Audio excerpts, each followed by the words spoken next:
Chapter number 4, titled, What Books and Burials Tell Us. Mary in the Library. As the bell rang, the teacher asked the students to follow him, because they were going to the library for the first time. When Mary stepped inside, she found that the library was much larger than their classroom. And there were so many shelves, all full of books. In one corner was a cupboard filled with large, old volumes. Seeing her trying to open the cupboard, the teacher said, "That cupboard has very special books on different religions. Did you know that we have a set of the Vedas?" What are the Vedas? Mary wondered. Let us find out. One of the oldest books in the world. You may have heard about the Vedas. There are 4 of them: the Rigvedic, Samaved, Yajurved, and Atharvaved. The oldest Veda is the Rigvedic, composed about 3,500 years ago. The Rigvedic includes more than 1,000 hymns called Sukta, or well said. These hymns are in praise of various gods and goddesses. 3 gods are especially important: Agni, the god of fire; Indra, a warrior god; and Som, a plant from which a special drink was prepared. These hymns were composed by sages or rishis. Priests taught students to recite and memorize each syllable, word, and sentence bit by bit. With great care, most of the hymns were composed, taught, and learnt by men. A few were composed by women. The Rigvedic is in Old or Vedic Sanskrit, which is different from the Sanskrit you learn in school these days. Page number 36. Sanskrit and other languages. Sanskrit is part of a family of languages known as Indo-European. Some Indian languages such as Assamese, Gujarati, Hindi, Kashmiri, and Sindhi, Asian languages such as Persian, and many European languages such as English, French, German, Greek, Italian, and Spanish belong to this family. They are called a family because they originally had words in common. Take the words Matri from Sanskrit, Ma from Hindi, and Mother from English. Do you notice any similarities? Other languages used in the subcontinent belong to different families. For instance, those used in the northeast belong to the Tibeto-Burman family. Tamil, Telugu, Kannada, and Malayalam belong to the Dravidian family. And the languages spoken in Jharkhand and parts of central India belong to the Austro-Asiatic family.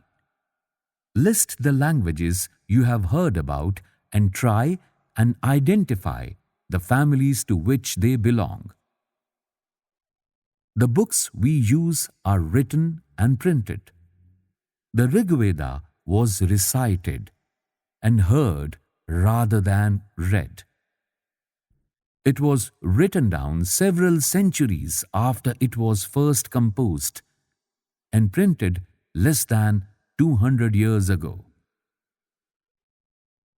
How historians study the Rigveda.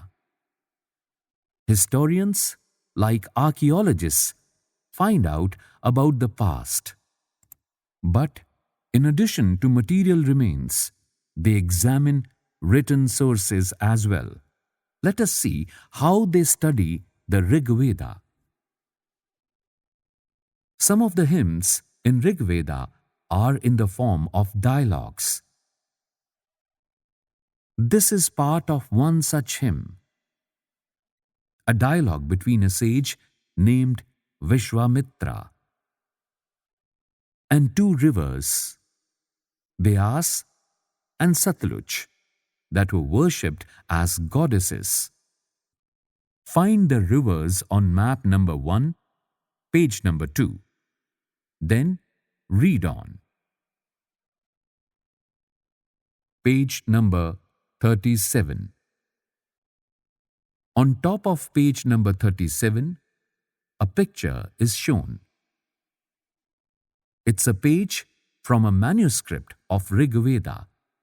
This manuscript of the Rigveda on birch bark was found in Kashmir. About 150 years ago, it was used to prepare one of the earliest printed texts of Rigveda, as well as an English translation. It is now preserved in a library in Pune, Maharashtra. Vishwamitra and the rivers. Vishwamitra, O rivers, come down from the mountains like two swift horses, like two shining cows that lick their calves. You move like chariots to the sea, through the power of Indra. You are full of water and wish to unite with one another. The rivers. We, who are full of water, move along the path the gods have made for us. Once we start flowing, we cannot be stopped. Why do you pray to us, O sage? Vishwamitra, O sisters, please listen to me. The singer who has come from a distance with his chariots and carts. Let your waters not rise above our axles so that we can cross safely. The rivers, we will listen to your prayers so that you can cross safely. Historians point out that this hymn was composed in the area where these rivers flow. They also suggest that the sage lived in a society where horses and cows were valued animals. That is why the rivers are compared to horses and cows. Do you think chariots were also important? Give reasons for your answer. Read the verses and find out what are the modes of transport that are mentioned. Other rivers, especially the Indus and its tributaries, and the Saraswati are also named in the hymns. The Ganga and Yamuna are named only once. Look at the map number 1 on page number 2 and list 5 rivers that are not mentioned in the Rigveda. Page number 38. Cattle, horses and chariots. There are many prayers in the Rigveda for cattle, children, especially sons, and horses. Horses were yoked to chariots that were used in battles, which were fought to capture cattle. Battles were also fought for land, which was important for pasture and for growing hardy crops that ripened quickly, such as barley.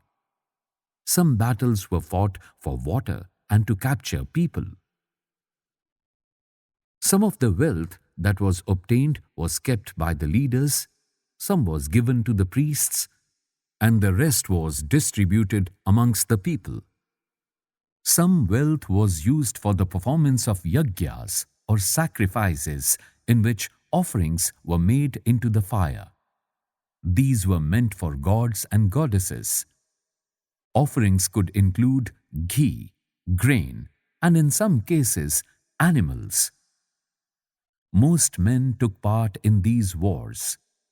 There was no regular army, but there were assemblies where people met and discussed matter of war and peace.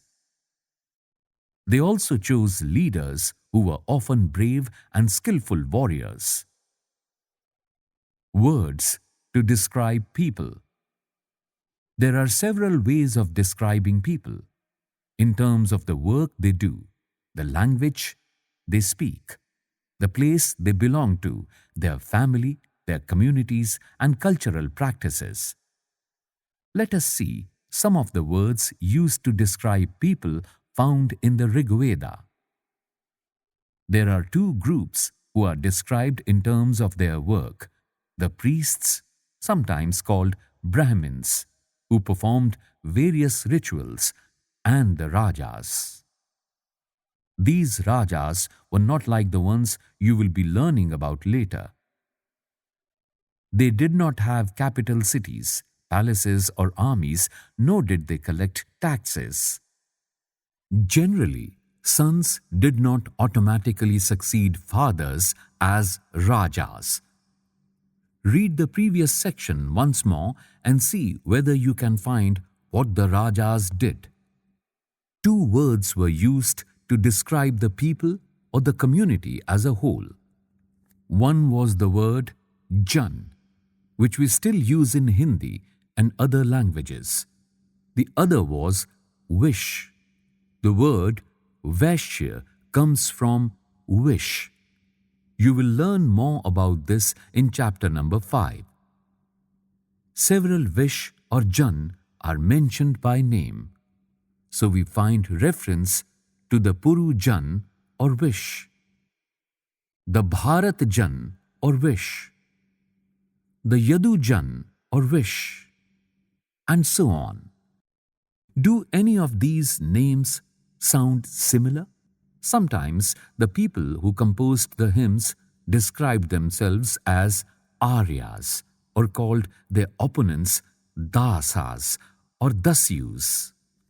These were people who did not perform sacrifices and probably spoke different languages. Later, the term Das and the feminine Dasi came to mean slave. Slaves were women and men who were often captured in war. They were treated as the property of their owners, who could make them do whatever work they wanted. While the Rigveda was being composed in the northwest of the subcontinent, there were other developments elsewhere. Let us look at some of these. Silent Sentinels, the story of the Megaliths.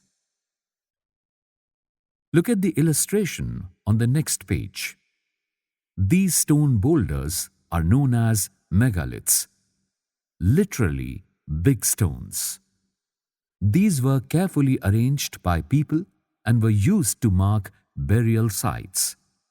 The practice of erecting megaliths began about 3,000 years ago and was prevalent throughout the Deccan, South India, in the northeast, and Kashmir. Page number 40. Some important megalith sites are shown on map 2, page number 13. While some megaliths can be seen on the surface, other megalithic burials are often underground. Sometimes archaeologists find a circle of stone boulders or a single large stone standing on the ground.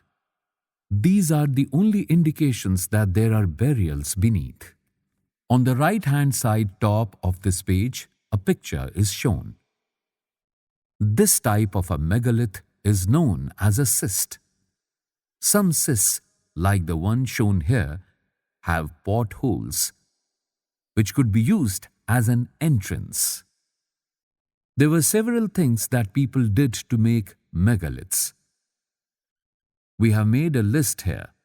Try and arrange them in the correct order: digging pits in the earth, transporting stones, breaking boulders, placing stones in position, finding suitable stone, shaping stones, burying the dead. All these burials have some common features.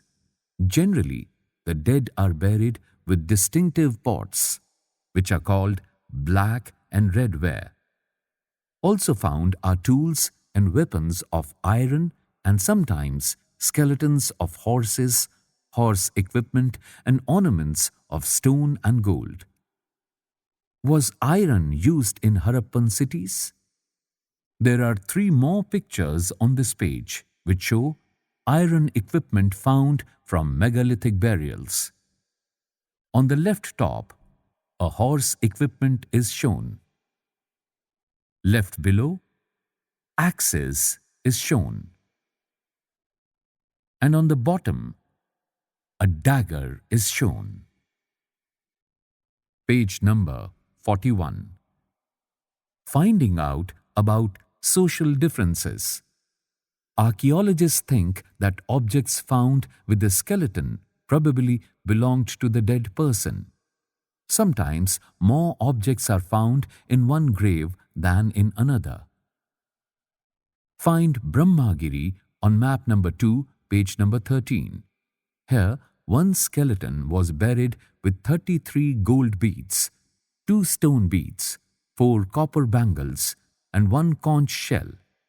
Other skeletons have only a few pots. These finds suggest that there was some difference in status amongst the people who were buried. Some were rich, others poor. Some chiefs, others followers. Were some burial spots meant for certain families? Sometimes megaliths contain more than one skeleton. These indicate that people, perhaps belonging to the same family, were buried in the same place, though not at the same time.